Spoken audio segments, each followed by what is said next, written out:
Dans le reste de l'actualité, la parenthèse du Covid semble se refermer. La saison du tourisme, elle, s'ouvre à nouveau. C'est notamment le cas à Auvillers dans la Marne. Le village du légendaire Dom Pérignon tente d'attirer les visiteurs avec des nouveautés et événements. On retrouve Romain Novicki sur place. Bonsoir, oui, avec l'été qui approche, la Champagne se réveille. Depuis 18h, les vignerons ouvrent leurs portes pour une opération spéciale baptisée les apéritifs champenois. L'occasion de découvrir le vin et le terroir de Champagne à travers des dégustations. Cela se passera tout l'été, tous les samedis, jusqu'au 5 octobre, entre Aix-Champagne, Ambonnay ou encore Auvillers, où nous sommes ici. Et à l'image de ces Belges, de nombreux touristes sont de retour sur le territoire champenois, un territoire qui ne manque pas d'initiatives pour toujours mieux les accueillir. Vous allez le voir dans ce reportage réalisé avec Valentin Cruard.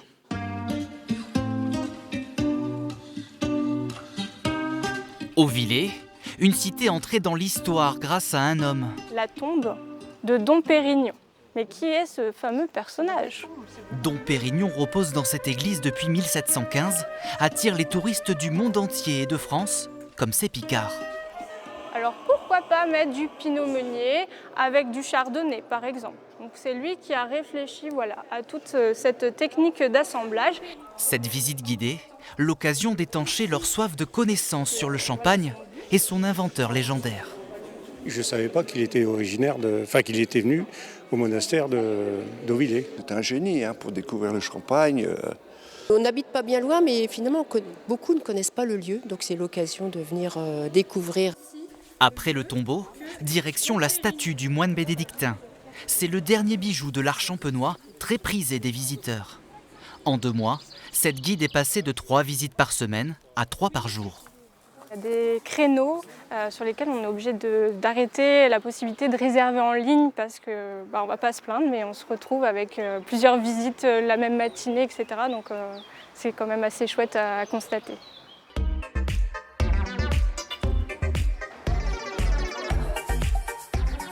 « 38 degrés au thermomètre aujourd'hui, pas de quoi refroidir des touristes qui font les beaux jours des commerçants. Dans ce restaurant ce midi, pas une seule table de libre. Et le rosé. Le pinot noir, à contrario, c'est beaucoup plus puissant en bouche, vraiment un goût de vin. Dans l'intimité du jardin, la fraîcheur de l'intérieur ou à l'ombre de la terrasse, le champagne désaltère toutes les langues. Pays-Bas, la Croatie, Italie. Ici, des réservations sont prises jusqu'à octobre. Le chiffre d'affaires a augmenté de 20% en mai. Après 2 années difficiles, cet établissement mise sur l'effet champagne. Le champagne, tout le monde connaît, on ne sait pas trop où c'est, mais quand on arrive près de Paris, on est content d'aller voir. Et puis c'est tellement beau que on fait découvrir notre région. Ça a attiré beaucoup de monde depuis qu'on a été élu à l'UNESCO. Après la labellisation UNESCO de son vignoble en 2015, la Champagne a renforcé son offre touristique avec des balades à vélo, l'ouverture l'an passé du musée Pressoria, un voyage sensoriel dans l'univers des bulles, ou encore l'inauguration d'un nouvel hôtel de luxe en août prochain. Sans oublier l'incontournable visite chez les vignerons, l'ADN de ce territoire.